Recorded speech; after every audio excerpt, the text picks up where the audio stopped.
This is Showtime Sean Porter. This is Aerosmith Jr. Hey everyone, this is Jesse Vargas. And you're watching True School Sports. You're watching True School Sports. And you're watching True School Sports. Stay tuned. Hey, what's going on? It's your boy BT, and I came here to talk some boxing with the thousands of True School Sports subscribers. Now, as many of you may know, I'm here in the UK, and I'm making my way, and I'm making my rounds on these UK gyms. And I met a lovely man, older man, but a man by the name of Pat Benson. And Pat Benson is the guy that runs a gym here in Birmingham called the Pat Benson Boxing Academy. So I sat down with Pat, and he told me about his life. He told me about his, how he's been involved in boxing. This is a guy that boxed in the army, and he comes from Ireland, so he's got a real thick Irish accent. And he boxed in the army. He's a staple here in the Birmingham community for amateur boxing, and his gym, the Pat Benson Boxing Academy, has produced some names you guys may recognize in the sport of boxing. Macklin trained here, Frankie Gavin trained here, and these are the fighters. These are some of the products from this man's hard work and his dedication to being just a staple, being a pillar, being the lifeblood of boxing in the community here in Birmingham, UK. So I had a chance to speak with Pat. And I wanted to shine a light on Pat because a lot of times in boxing, people like him don't get the recognition they deserve because, a lot of times the most underappreciated people in boxing are the amateur coaches because they do this out of the love of their heart. They do this, for free pretty much, and the greatest enjoyment they can get is seeing their fighters push on, progress, and do great things with their careers. So here's my conversation with Pat Benson at the Pat Benson Boxing Academy, where we spoke about his life, his background, his origins, his influences on fighters in the Birmingham community, as well as some very interesting thoughts about Anthony Joshua and his performance against Andy Ruiz Jr. So, roll the clip. Yeah, above how you came up from the amateurs before, and then going from there and going forward. Well, I came up from the amateurs. We're still in the amateurs. You never loved the amateurs. I'm not going no place, But we're here with Pat Benson right now at the Pat Benson Boxing Academy. Pat, could you tell people about who you are and what you guys got going on at the gym? I'll tell you. Could you talk to the people about who you are, like your background in boxing? Yeah, my background in boxing go back a long, long way. As you can get, I'm from Ireland. I'm from Ireland, Yeah. I started boxing there, I was lucky. We had no boxing club in my local town, but there was a bloke. He'd been in the American Army, and he got wounded, and he came home to my local town. He was from my local town, and I had him for 6 months, and I was lucky to get the coach from him. Because we were a small little country town. We used to have to go up to Dublin to box for the championship. But I was lucky enough the coach I got my thing, going up mixing with the good Dublin lads and the good Belfast lads. You want to know what you were doing. And I won an Irish title the first year in boxing. I never looked. Boxing's done a lot, opened a lot of doors for me as well. I've loved boxing from day one. Once the club in my hometown died, it was like a death. Yeah, that's how it goes. Oh yeah. But I joined the Irish Army then.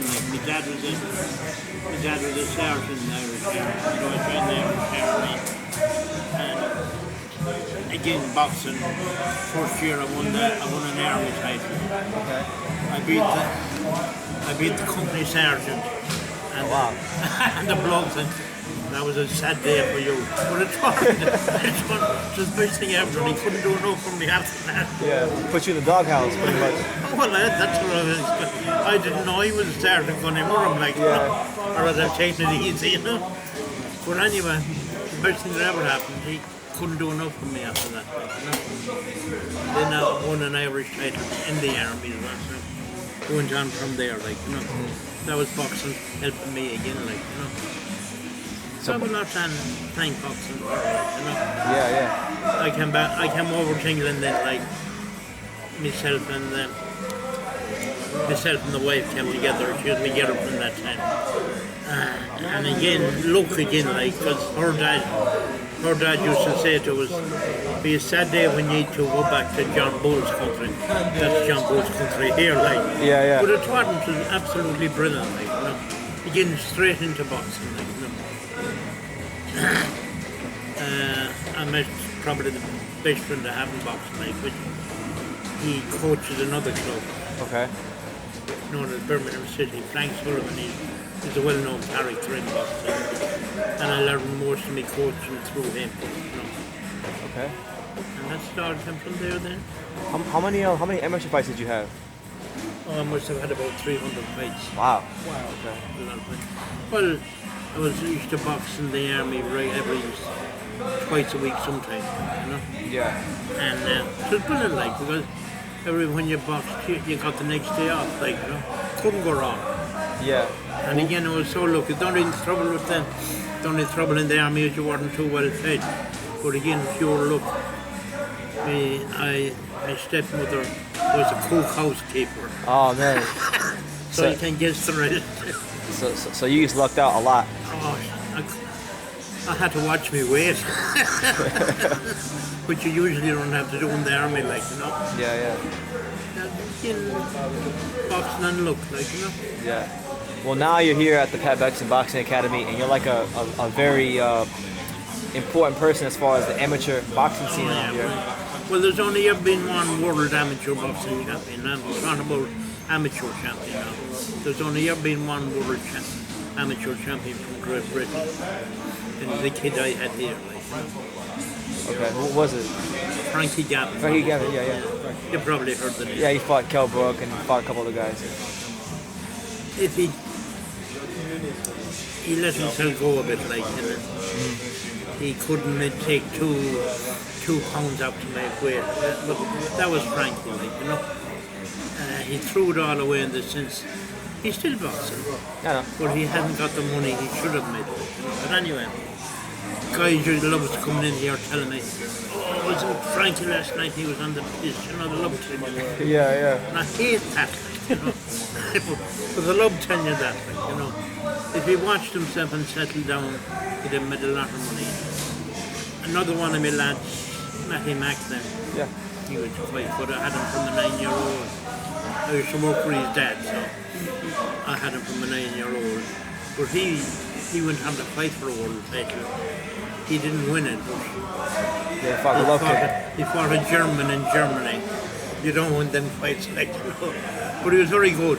He'd be on the television now, commentating on bouts and that thing. Yeah, doing all right for himself. Oh, yeah. Yeah. Plus he made money from it, like, and I loved it. Yeah, when the fighters make a living from the fight My game. hair game. Yeah. Well, three of me lads then. I had 4 what's known as ABA champions. I had 4 of them. 3 lads fought for world titles, pro titles. One of them won it. That was Wayne Elcock. He won one. And 2 other ones.